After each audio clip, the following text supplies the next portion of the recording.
Delcy রদ্রিগেজের নেতৃত্বাধীন ভেনেজুয়েলার বর্তমান সরকারের সাথে শর্ত সাপেক্ষে কাজ করতে আগ্রহী যুক্তরাষ্ট্র। সিবিএস নিউজকে দেয়া সাক্ষাৎকারে একথা জানিয়েছেন মার্কিন পররাষ্ট্রমন্ত্রী মার্কো রুবিও।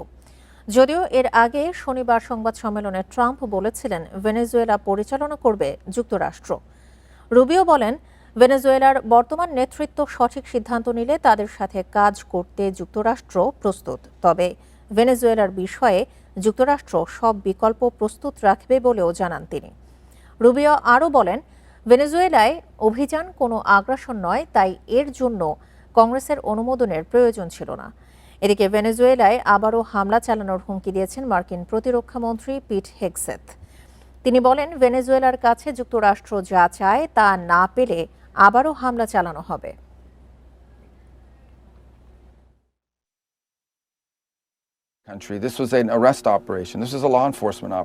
এটি কোনো আক্রমণ নয়, তাই কংগ্রেসের অনুমোদন প্রয়োজন ছিল না।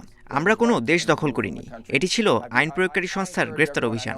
ভেনেজুয়েলার মাটিতে এফবিআই এজেন্টরা তাকে গ্রেফতার করেছে। তাদের গ্রেফতার অভিযানে সেনাবাহিনীও যুক্ত হয়। তারা এমন জায়গায় হামলা করে যেগুলো আমাদের এজেন্টের জন্য ঝুঁকিপূর্ণ ছিল।